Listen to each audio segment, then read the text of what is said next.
Hello ए square family, कैसे हैं आप सभी दोस्तों। आज हम बात करेंगे महात्मा गौतम बुद्ध के जीवन परिचय के बारे में। दोस्तों, महात्मा बुद्ध का बचपन का नाम सिद्धार्थ गौतम था। उनका जन्म 563 ईसा पूर्व में नेपाल के लुम्बिनी गांव में हुआ था। उनके पिता एक राजा थे, उनका नाम शुद्धोधन था।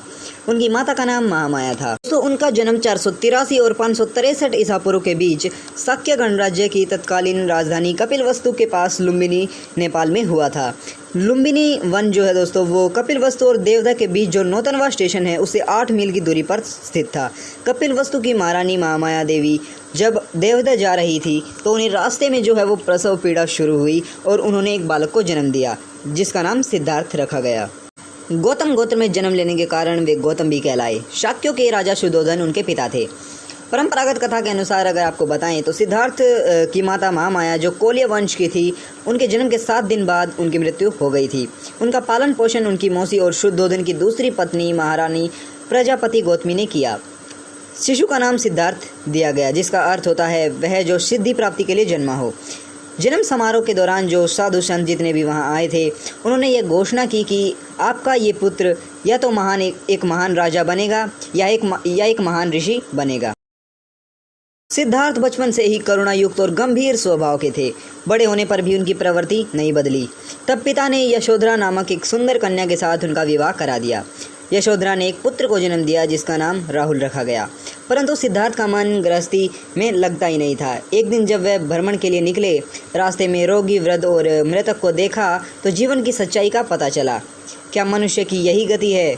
यह सोचकर वे बेचैन हो उठे। फिर एक रात्रिकाल में जब महल में सभी सो रहे थे, सिद्धार्थ चुपके से उठे और पत्नी एवं बच्चों को सोता छोड़ वन में चल दिए। महात्मा बुद्ध के मन में धीरे धीरे परिवर्तन होने लगा। राजकुमार बुद्ध ने नगर में घूमने की इच्छा प्रकट की। नगर भ्रमण की उन्हें इजाज़त मिल गई। राजा के नगर के रक्षकों को संदेश दिया कि वे राजकुमार के सामने कोई भी ऐसा दृश्य न लाएं जिससे उनके मन में संसार के प्रति वैराग्य भावना पैदा हो। सिद्धार्थ नगर में घूमने लगे। उन्होंने नगर में बूढ़ों को देखा। उसे देखते ही उन्होंने सारथी से पूछा, यह कौन है? इसकी यह दशा क्यों हो गई है? सारथी ने कहा, यह एक बूढ़ा आदमी है। बुढ़ापे में प्राय सभी आदमियों की यही हालत हो जाती है। फिर सिद्धार्थ ने एक रोगी को देखा। रोगी को देखकर उन्होंने सारथी से उसके बारे में पूछा। सारथी ने बताया, यह रोगी है और रोग से मनुष्य की ऐसी हालत हो जाती है। इन घटनाओं से सिद्धार्थ का वैराग्य भाव और बढ़ गया।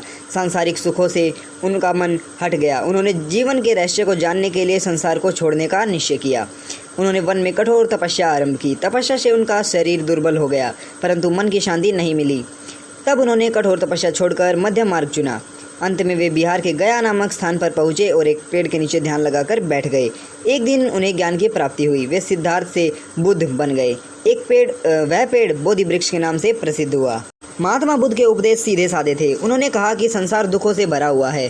दुख का कारण इच्छा या तृष्णा है। इच्छा का त्याग कर देने से मनुष्य दुखों से छूट जाता है।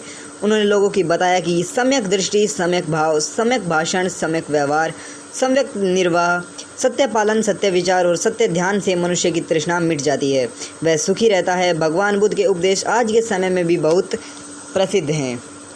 वीडियो अच्छी लगी हो तो वीडियो को लाइक और चैनल को सब्सक्राइब ज़रूर कर लें।